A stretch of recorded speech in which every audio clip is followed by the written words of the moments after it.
여러분 안녕하세요. 경익남과 토론합시다. 오늘 토론에 초대되신 토론자 KDI의 경제전망 실장님 초대했습니다. 안녕하십니까? 네, 반갑습니다. 네, 여러분 뭐 많이 익숙하게 들으셨겠지만 그래도 처음 보시는 분들 계실 수 있으니까 인사 한번 부탁드리겠습니다. 네, 저는 KDI 한국개발연구원 경제전망실장 정규철입니다. 주로 하는 일은 매달 경제 동향 보고서를 내고 또 한 1년에 4번 경제 전망 보고서를 냅니다. 그리고 이와 함께 정부나 한국은행에서 경제 정책을 어떻게 하면 좋을지에 대한 제언을 말씀드립니다. 너무 감사합니다. 제가 지금 이 KDI 경제전망 보고서를 이렇게 손에 들고 있어요. 좀 두꺼워가지고 양면 인쇄를 좀 했습니다. 그럼 이제 KDI 전망 보고서를 이렇게 열면 이제 연구진이 있는데 KDI 경제 전망실에 이제 총괄로 이제 맨 위에 이름 있으시잖아요. 정규철 실장님이신데 실에 대략 몇 분 정도 계십니까? 네, 요 보고서를 위해서 한 20명 정도 지금 네. 작업에 참여했습니다. 그렇습니다. 그러면 예를 들어서 이제 경제 전망이라 함은 경제 GDP 규모가 작년보다 얼마나 증가하나 이것을 이제 추정하는 것인데 소비 부문, 뭐 설비 투자 부문, 건설 투자 부문, 뭐 순수출 부문 여러 부문에서 얼마나 증가하는지를 각 부문별로 이제 담당하는 분야의 전문가 분들이 이제 포진되어 있으시다. 네. 이렇게 판단하면 되겠죠. 네. 좋습니다. 저도 뭐 거의 한 10여 년을 경제전망을 하면서 지내왔기 때문에 우리 정규철 실장님을 뭐 그동안 오래 알아왔고 뭐 세종시에서도 실장님 방에까지 가서 차도 한잔하고 이렇게 했었는데 오늘 제가 꼭 초대를 하고 싶어서 여러 차례 이제 여쭤봤어요. 물론 이제 KDI가 세종시에 있기 때문에 서울에 오시기가 쉽지 않으시잖아요. 그래서 언제 오시냐고 계속 여쭙는데 마침 오늘 서울에 오실 일이 있다고 하셔서 제가 정중히 한 2~3시간 먼저 서울에 오셔달라 해서 이제 제가 강탈하다시피 수서역에서 모셔왔습니다. 그죠? 네, 불러주셔서 감사합니다. 아닙니다. 정말 기꺼이 와주셔서 감사하고 오늘 토론을 통해서 한국 경제를 한번 진단해보고 또 조금 더 한국 경제가 어떻게 나아갔으면 하는가 하는 그런 조언, 또 한국 경제를 어떻게 진단하면 좋을지 소중한 고견 이렇게 나눠주시면 좋겠습니다. 괜찮으실까요? 네, 좋습니다. 좋습니다. 그러면 하나하나 달려가 보도록 하겠습니다. 네. 어쨌든 한국 경제에 있어서 지금 가장 예의주시하고 있는 하나의 변수를 꼽아라 그러면 지금으로서는 환율인 것 같아요. 네. 1,400원을 오르내리고 있다. 네. 제가 물론 이렇게 저랑 차에서 같이 오시면서 말씀을 나누긴 했지만 환율 어떻게 보고 계십니까? 네, 환율이 올라가면 이제 좀 걱정하시는 분들이 많고요. 근데 뭐 저희가 보기에는 그 환율 그 자체의 문제는 사실 크지 않다고 봅니다. 사실 뭐 환율이 올라갔을 때는 그런 이유가 있었을 것이고요. 네. 그리고 또 한편으로는 이 환율이라는 게 우리 경제를 좀 안정시키는 역할도 하기도 합니다. 예를 들어서 뭐 수출 기업 같은 경우에는 지금 좀 경제가 어려울 때 환율이 높아지면 그 수익을 이제 달러로 받기 때문에 네. 그 원화로 환산하면 더 많은 수익이 올라가는 거죠. 그래서 뭐 우리 반도체 기업들도 사실 그 환율이 좀 올라가주면 수익성이 오히려 좋아집니다. 그래서 바꿔서 말하면 이런 경제 상황이 다 똑같은데 지금 1,400원이 아니라 뭐 1,300원, 1,200원이었다면 경제가 훨씬 어려웠을 것입니다. 수출 기업들의 그 수익성이 더 나빠졌을 것이고요. 요즘 뭐 반도체 기업들 뭐 주가가 좀 안 좋아서 걱정하시는 분들이 많은데 이런 상황에서 환율이 낮았더라면 오히려 주가가 더 낮았을 그럴 가능성도 있기 때문에 환율이 좀 경제를 좀 안정시키는 그런 역할도 합니다. 그리고 뭐 환율이 좀 낮으면 또 외국인 관광객들도 좀 더 많이 찾아오기도 하고 뭐 그것이 또 한국 경제에 도움이 되기도 합니다. 말씀 정말 감사하고요. 저도 이제 실장님의 의견을 존중하고 있기 때문에 역시 추가적으로 좀 질문을 드릴게요. 물론 이제 제 채널이 토론이기도 하고 하기 때문에 어쩌면 뭐 죄송스럽습니다만 어쩌면 좀 반문, 네. 어쩌면 아닐 수도 있지 않느냐 하는 반대의 의견도 좀 드려보도록 하겠습니다. 괜찮으실까요? 네, 예, 좋습니다. 그럼 한번 네. 드려보겠습니다. 일단은 실장님의 의견을 이렇게 해석을 해보면 우리나라가 어쨌든 무역수지 흑자국이고 현재 네. 경상수지 흑자국이니까 강달러인 게 유리한 게 맞다.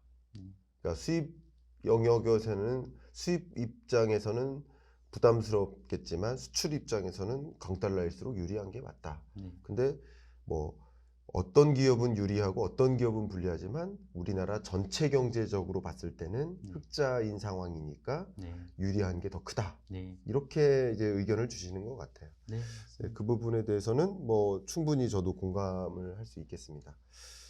다만 여기서 한 가지 걱정, 한 두 가지 정도의 걱정이 있는데 많은 분들이 이제 우려하시는 것이 여기에서 이제 주가도 말씀하셨습니다. 삼성전자가 수출 기업인데 강달러니까 오히려 채산성이 좋아지는 거 아니냐 이렇게 의견을 주셨습니다만 저는 이제 주식시장에서는 머니무브를 빼놓고 논할 수가 없다. 그러니까 강달러이다 보니까 워낙 미국으로의 돈의 이동이 있는 것이고 또 주식시장에서도 한국으로 등을 돌리고 한국에서 돈을 빼고 오히려 미국으로 돈의 이동이 일어나는 것이고 그래서 이게 삼성전자나 한국 기업의 수출 실적이나 뭐 영업이익의 개선과는 관계없이 주식시장 혹은 이런 증권시장에서의 자금의 이탈 이런 현상은 또 우려할 만한 사항 아닌가 하나 또 그런 자금 이탈 강달러 기조가 장기화되다 보면 한 가지 또 우리가 우려할 만한 것은 외환 건전성도 역시 우려할 만한 사항이 아닌가. 그래서 이 1,400원 환율이 계속 지속된다면 그냥 아무 문제 없다라고만 할 수 있는 상황이라고 평가할 수 있을까 하는 의문이 분명히 있으실 거라고 생각하는데 네. 이 부분은 혹시 어떻게 생각하십니까? 그 부분은 저는 충분히 타당하다고 생각하고요. 네. 근데 뭐 자금 이탈이라든지 이런 것들이 이제 왜 일어났는가? 이제 펀더멘털이 안 좋기 때문에 이제 일어난 것이지 그것이 그렇죠. 환율 때문에 일어난 것은 아니라고 보고 있고요. 네. 그렇게 자금이 이탈하면서 이제 환율이 올라간 거죠. 그렇죠. 네, 그래서 문제는 환율이 아니라 우리 뭐 기업들이나 이런 것들을 보는 외국인의 시각이 좀 부정적으로 바뀌었다. 이 자체는 우리가 우려하고 개선해야겠지만 그 결과로 나타나는 환율 그 변동에 대해서는 좀 우려를 덜 해야 될 수도 있을 것이고요. 반대로 말해서 오히려 뭐 환율 좀 방어하는 예를 들어서 뭐 1,300까지 내렸다. 그러니까 원화가 되게 강해진 거죠. 외국인 입장에서는 이 환율은 그렇게 외국인이 동의하지 않는 환율인 거죠. 그래서 네. 1,300원이면 네. 그렇다면 제가 만약 외국인이라면 돈을 빼겠습니다. 네. 왜냐하면 원화가 더 약세가 될 가능성이 높기 때문에. 그러니까 펀더멘털하고 좀 괴리된 환율은 오히려 그 자금 이탈을 더 부추길 수 있는 그런 것이고요. 그리고 뭐 지금 상황은 아니겠습니다만 이제 신흥국들 보면 위기가 대부분 거기서 옵니다. 그 자국의 그 통화를 방어하려다가 그러니까 뭐 쉽게 생각해 보면 외환위기를 우리가 97년도 외환위기 때 생각해 보면 그때와 지금 다른 점은 그때는 고정환율이었습니다. 네. 뭐 700원이면 700원 지켜야 되는 거죠. 네. 근데 외국인들은 거기에 동의를 하지 않습니다.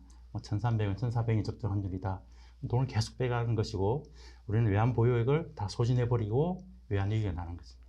그래서 환율이 그냥 경제 펀더멘털하고 적정한 수준이면 뭐 그 자체가 우리가 좀 받아들여야 되는 뭐 그런 부분이 아닐까 뭐 이런 생각을 하고요. 제가 뭐 외환위기를 말씀드렸습니다만 지금 뭐 그런 상황은 저희는 아니라고 보고 있습니다. 왜냐하면 97년이나 그 글로벌 금융위기 때와 지금 한국은 좀 많이 사정이 다르다고 생각하고요. 외환 건전성이 훨씬 좋다고 생각합니다. 제가 특히 좀 주목하는 지표 중에 순대외 자산이라는 게 있습니다. 순대외 자산이라는 것은 우리가 해외 투자한 거 빼기 외국인이 국내 투자한 거. 근데 그 예전에는 외국인이 국내 투자를 더 많이 했습니다. 우리가 해외보다는. 근데 그 자금이 그냥 빠져나가 버리면 우리는 어쩔 수 없는 거죠. 그렇죠. 근데 지금은 순대외 자산이 우리 한 GDP의 50% 정도 되고 있습니다. 그러니까 한국이라는 국가는 뭐 다양한 어려운 점이 있지만 적어도 내가 돈 떼일 위험은 좀 적다. 뭐 이렇게 이제 외국인들이 생각할 것 같습니다. 워낙 자산이 많이 가지고 있으니까. 맞습니다. 뭐 그런 측면에서 뭐 저희는 조금 덜 걱정하고 뭐 환율이 뭐 변동하겠지만 그것은 뭐 펀더멘탈을 반영하는 정도이고 이것이 그런 점에서 좀 경기를 오히려 안정시키는 그런 측면도 있다고 생각하는데 뭐 동의하지 않으신 분도 계시겠습니다. 아니요. 지금 저는요, 잠깐 한 가지 사고의 전환이 필요하다고 공감이 일정 부분 됐어요. 무슨 말씀이냐면 어떤 아이가 학교에서 성적을 받아왔어요. 근데 성적이 평상시 100점 맞던 아이가 70점 맞았단 말이에요. 엄마 70점 맞았어요. 그러면 그 70점 맞은 게 잘못인가? 아니면 그 70점 맞은 그 배경을 보니까 이 아이가 정말 공부 안 하고, 공부 안 한 것도 그럴 수 있겠지만 예를 들어서 그 나쁜 아이들하고 어울려 다니면서 예를 들어서 나쁜 짓을 했어요. 그동안 한 달 동안. 그러면 그 70점이 잘못인가? 한 달 동안 이 학생이 행실을 잘못한 것인가?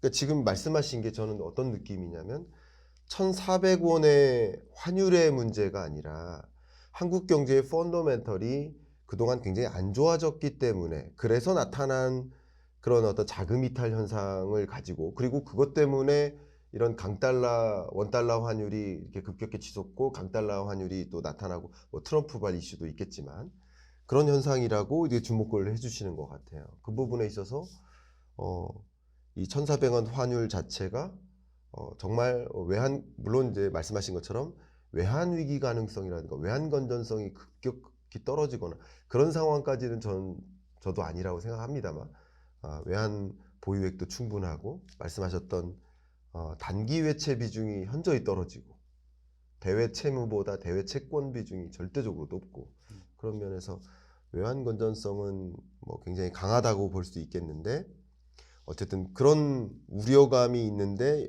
이제 실장님의 표현은 1,400원 환율이 그렇게 문제가 있는 것은 아니다. 그러면 이렇게 질문을 드려보겠습니다. 단기적으로는 1,400원 환율이 지속돼도 큰 문제가 없다라고 이렇게 말씀하셨습니다. 그러면 이런 문제는 있을 수 있지 않을까? 그러니까 환율이 오랫동안 높게 유지되면 어쨌든 수입 물가가 올라가는 것은 뭐 막을 수 없는 현상이겠죠. 특히 원자재나 부품 가격이 지속적으로 올라갈 가능성이 있겠습니다. 실제 뭐 근원 물가 상승률도 뭐 1.8%까지 추세적으로 떨어지고 소비자 물가 상승률도 1.6, 1.3%까지 이렇게 추세적으로 떨어지고 있지만 수입 물가 상승률은 이제 반등해서 플러스로 올라가고 있는데 이 강달러가 지속된다면 수입 물가가 이제 올라가는 거죠. 그러면 그게 이제 생산자 물가와 소비자 물가에 반영된다면 그러면 결국 한국은행이 금리 인하를 하기도 부담스러운 거죠. 물가가 다시 반등한다라는 우려. 그렇기 때문에 이 강달러가 지속되는 것이 우리 한국 경제 입장에서는 수입 물가가 반등되고 경기 진작을 위한 통화 정책의 수단을 좀 막는 그런 역할은 하지 않을까 하는 생각은 해볼 수 있을 것 같아요. 이 부분은 혹시 실장님 어떻게 생각해요? 제가 너무 공격적으로 질문 아니 공격적인 게 아니라 네. 뭐 의견은 저희 KDI 내부에서도 사실 의견이 좀 그럴 수 다양합니다. 있겠죠. 예. 이 부분은 어떻게 생각하시는지 네. 여쭙고 싶습니다. 그러니까 강달러가 계속되는 상황은 뭔가 사실 문제가 있는 상황인데 국내 경제에 뭔가 문제가 있는 상황이죠. 맞습니다. 그래서 뭔가 국내 경기가 좀 계속 안 좋아지고, 그러니까 외국인들이 보기에 뭐 한국이 그렇게 뭐 좋은 투자처가 아니라고 생각하는 거죠. 네. 그러면 이제 경기가 계속 떨어진다면 수입 물가가 일부 올라갈 수 있겠지만 네. 또 경기 떨어지는 것 자체는 또 물가의 하방 압력으로 작용할 거거든요. 그렇죠. 그래서 아마 그 1,400원이 유지되는 그 원인에 따라 좀 다르겠지만 그런 상황이 온다면 한국 경제가 좀 안 좋다는 얘기고 그런 상황에서는 물가가 또 반드시 올라간다고 보기는 거라고 봅니다. 왜냐하면 경기가 안 좋으면 사실 뭐 기업 입장에서 가격을 마냥 올릴 수만 없거든요. 뭐 장사가 잘 안 되는데. 그렇죠. 뭐 그런 의미에서 그 경우라면 뭐 제 생각에는 물가가 오르기보다는 물가가 뭐 떨어지는 방향이 아닐까. 물론 환율 자체는 물가 상승 압력이지만 그 이외의 여건들은 물가 하방 압력으로 작용할 거라고 봅니다. 네. 어쨌든 이 환율을 보는 뭐 시각 차이가 분명히 있고 환율이 오를 때 웃는 입장이 있고 우는 입장이 있어요. 네. 저마다 그쵸? 네, 저마다 입장 차가 있는 거죠, 그죠? 그렇지만 우리 한국 거시경제라는 관점에서 그 총체적인 관점에서 봤을 때 1,400원 환율이 그렇게 문제 있는 것은 아니다. 사실은 그렇게 야기된 한국 경제의 그 구조적인 그 펀더멘탈에 문제가 있는 거죠. 근데 아까 잠깐 그 브릿지로 잠깐 말씀 주셨던 그 부분이 저는 오히려 인상 깊었습니다. 무슨 말이냐? 저도 그동안 이제 거시경제실에서 이렇게 경제 전망하다 보면 경제 전망을 이제 보고서로 쓰다 보면 이제 혼자 쓰는 게 아니지 않습니까?